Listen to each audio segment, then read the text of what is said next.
on page 8. The auditors have not signed the accounts.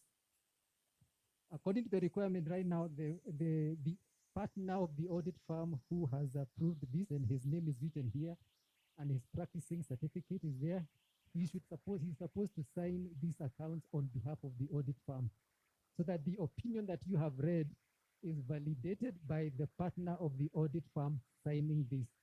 So if it's not signed, then I'm not saying that the opinion is not valid, but it is not valid for presentation in an AGF.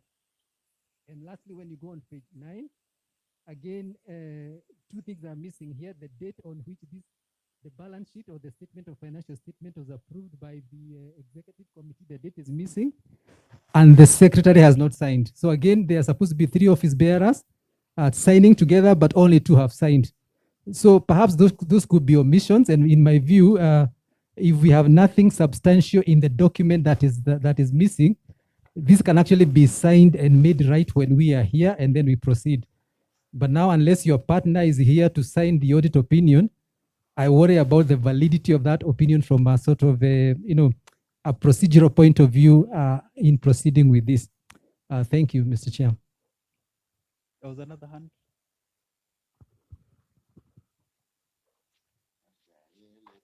There was another hand up. Thank you, Mr. Chair. James from Hibiscus Code 3.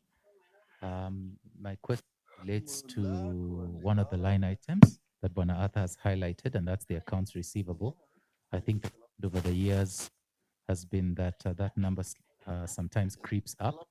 And given that these accounts are dated June last year, I just wanted to understand what was the driver, maybe as the auditors, what you saw as the drivers of the growing accounts receivable, and also to hear from the treasurer how that number has moved since June last year to, let's say, June this year, based on the management accounts. Thank you, Chair. Okay, just to answer that question on receivables. The receivables has had it's a historical problem for Mombi and her team. They have had challenges collecting in the past, but as she explained, as of now they have around 85% collection, which is an improvement.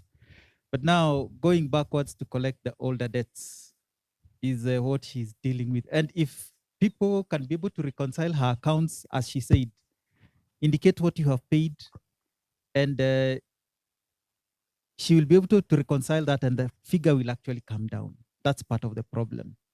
Now, the issue of the accounts being for 2020 and not 2021, that's for Mombi and the chairman to explain why not. As of to the presentation, I can assure you in the office, I do have a fully executed financial statements. That is part of what I and the partner in charge reviewed when we received the notice for the meeting. I do not know why Mombi and her team chose to circulate a partly executed document, but I have a fully executed document, I can assure you that. Mombi?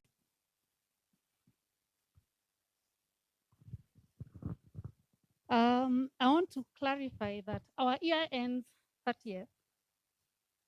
And because of COVID last year, we had our AGM late. So as at the accounts of 30th of was it June 2020. So our year this year ends 30th of June. We've not done the audit for this year. So we'll actually review the accounts next year. So it's because of that delay of, first of all, that our year ends in June. And then secondly, because of COVID, we had our AGM late. So the accounts that were reviewed are for that year ended 30th of June. I don't know whether that clarifies. Any question? May I? Is that enough clarification?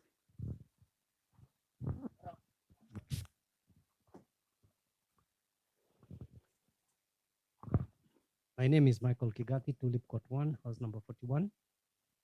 Mine is a comment. Because it has been highlighted of the need to have these audited accounts presented to us a much shorter time. I think now we should look at the way forward. We are aware of the COVID situation. We've given you an opportunity, present it to us now. But I think the way forward is to start scheduling AGMs much closer so that we can be having, rather than having historical records. If, for example, the auditor there gave you an advice, how would you have done the forensics? Some of the people have gone and such things. So it is important that we have something which is live at current. So I would suggest that the next AGM should be brought much closer. And then we do like everybody's doing in education, in every other place, every other corporate. They're trying to rectify whatever COVID did. So I would suggest that you start scheduling yourself.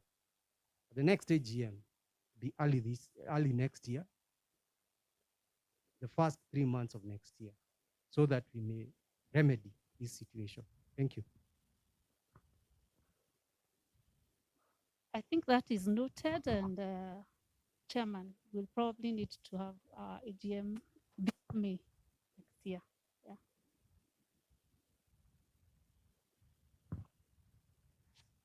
In the absence of any other question, Okay.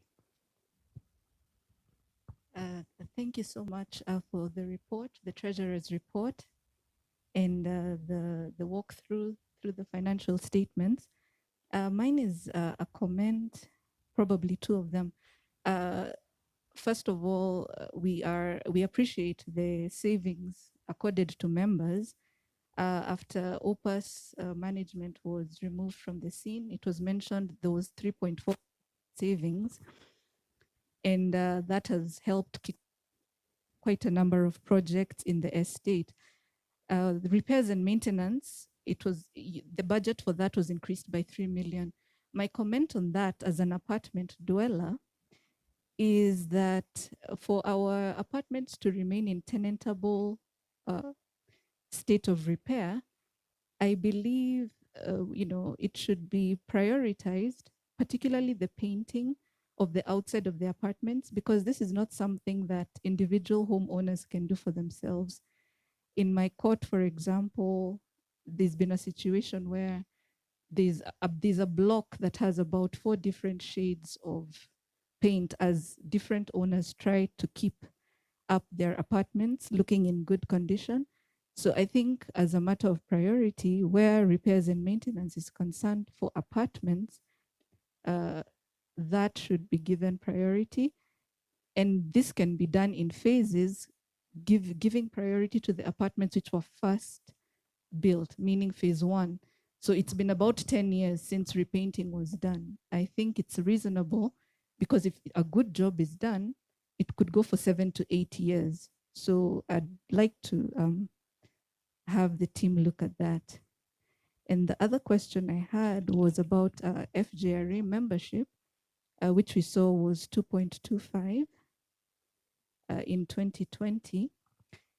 Since the last AGM, a few issues have arisen because the initial membership for FJRA was supposed to cater for the legal costs that came with the developer. We all know the history behind that. And last year, the CAPEX was introduced, and these discussions ongoing for us to invest into the estate. So my question, and maybe what people should consider, what is FJRA membership fee and the annual subscriptions? What does that go to do? And could it be rechanneled into, for those who have paid? Could it be rechanneled into some of these investment projects we're doing? I understand that the association has compliance. It has to comply with the Societies Act, have a membership registry, and collect annual subscriptions. Could those be minimized such that as owners of Always Junction, when we are contributing, both non-members and members of FJRA, these costs could be kept at sustainable levels? Because at the moment, a non-member owner would receive an invoice of 5,000 for FGRA membership, annual contribution of 1,000. There's capex of 1,000, and all these other things we're speaking about. So I think this is something we should discuss as homeowners to, come out with something that's equitable and sustainable long term for all of us. Thank you. Okay, thank you. I can be able to address one issue, the repairs. In the chairman's report, he did indicate that there's a lot of repairs going on. Fortunately, being an auditor, I've read more reports than you have read. And I know there's a lot of repairs going on here because I understand there's even a major roofing repairs that was done somewhere. So I know in their plans that that is ongoing. So I believe that will continue. As to the membership, I believe Mumbi can be able to respond to that.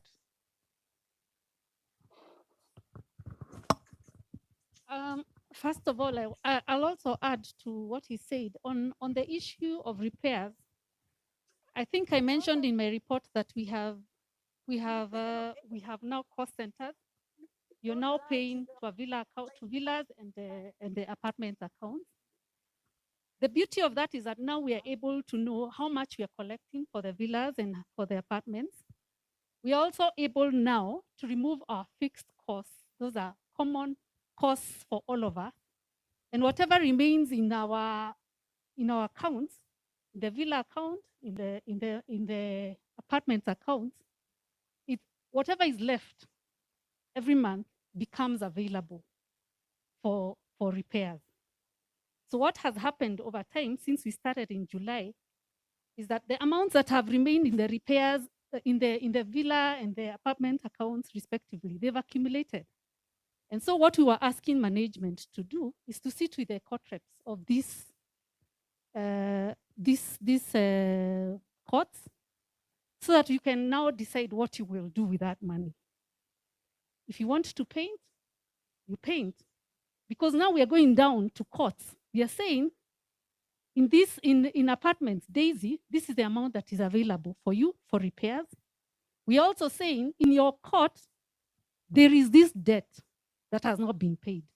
If it is paid, that money becomes available for repairs. It basically means if people can pay, I said we have an 82% collection rate right now. If the other people who are not paying, the difference, if they pay up, it means we have more money available for repairs. And it basically means that now you can be able to paint because you're being told this is the money you've accumulated since May when we started, when we separated the accounts. We're also telling you, tell every court member to actually pay. Then you have money to paint. So that's the way forward in terms of how we can have like the apartments painted. But first we have to remove the fixed costs because we have to run. Remember, service charge is mainly for the service charge issues like security and the main things, not for repairs. Whatever remains is what now we use. So that is what I would urge all of us to do, especially court reps that would sit with Wycliffe and agree with this money.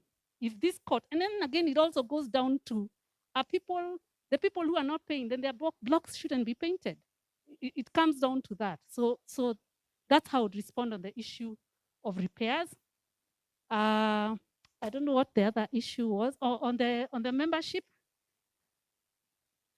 if we've agreed, if we have agreed that now membership is through service charge, it basically means one, our accounts receivable is going to go down because we have a 2.5 million, which is actually part of it is paid, part of it is not paid. So if we are going to agree today that membership is actually going to be service charge, then what was invoiced for membership can now be, we will have to close that account because it's no longer relevant. We are also saying that what was paid as membership can now reduce the service charge that somebody owed. If I had paid the 5,000 shillings for the people who are here early, the ones who paid for the court case, if you had paid for the 5,000 shillings, then it's going to be taken to your service charge account and it's going to reduce your service charge. The membership the subscription fee that we've been paying, the 1,000, again, it also goes and reduces your service charge. So that we close this account.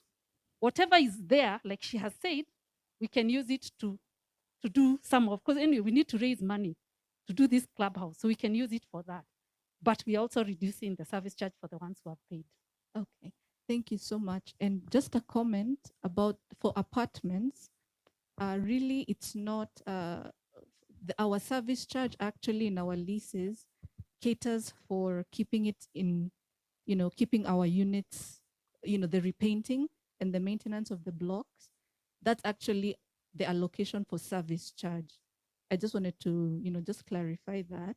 Yeah. Yeah, that's what we are saying. Okay. That we still use, because when we are doing our budget, we still allocate some money to repairs and maintenance. But let's face it, it's not enough. Like Chair said, we have issues here. We have a lot of infrastructure issues. In the quarter is saying our sewer has an issue, a big issue. So at the end of the day, we still have to look at the money that is coming in, sort out fixed, we need to sort out the fixed costs. Then whatever remains, we now allocate it towards the repairs issues. If it's not enough, then we may have to make a capital call, like the one we made, the one we said, let's pay CapEx, because the money we have is not enough. So I think we have to think about it that way.